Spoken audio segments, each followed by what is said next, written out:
د سید احمد آغا مومن دوست 22 کلن ورور سید آغا وطنیار له کندهاره کابل ته په لاره په ترافیکي پیښه کې ومړ.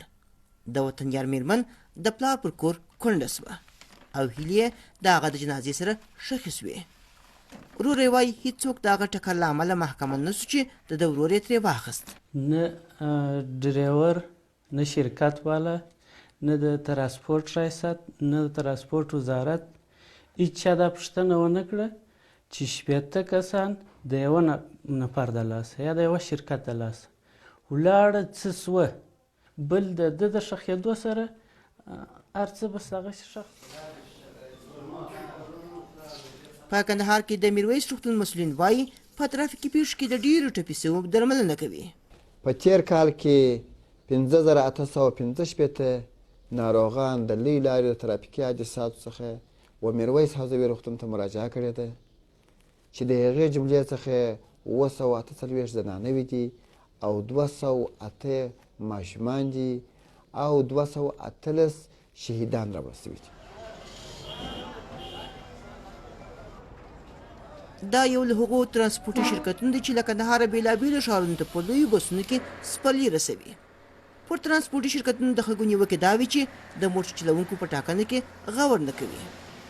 دا کوو چې د ډریور لیسنس ګورو، دوم د ډریور سره خپله خلک سپروو، خلک چې ولاړ سي د هغه سره تګ راتګ وکړي. موږ ورسره استولي دي، خپلې پیسې مزدوري مو ورکړې ده چې دغه ډریور پر ډوډۍ فکر وکړه، پر لمانځه یې فکر وکړه، د ده پر نشه باندې فکر وکړه.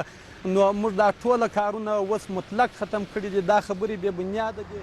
د دې لارې پر سر ناامني ښایي یو لامل وي چې په تېرې اوله لسیزه کې افغان حکومت د دغه لارې ساتنې ته پاملرنه نه ده کړې.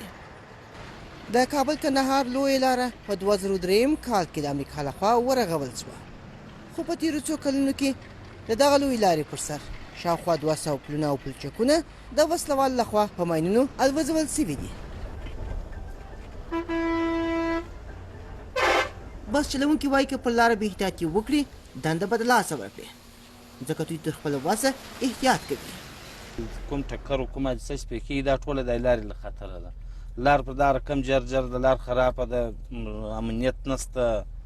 بس دغه کیسه نور ممکن نه نشه ایسته موږ په ټول ترانسپورټ کې نشه بند ده. دعا وکړئ ورونو. یو بل سفر د کندهار خلک په لویه لاره سفر کوي. دعا د ټولو په زړونو خوله ده، خو باور لږ دی چې ټکر به نه کېږي. د کندهار د ترافیکو چارواکو راته وویل چې په لویه لاره د ترافیکو نشتون شاید یو لامل وي.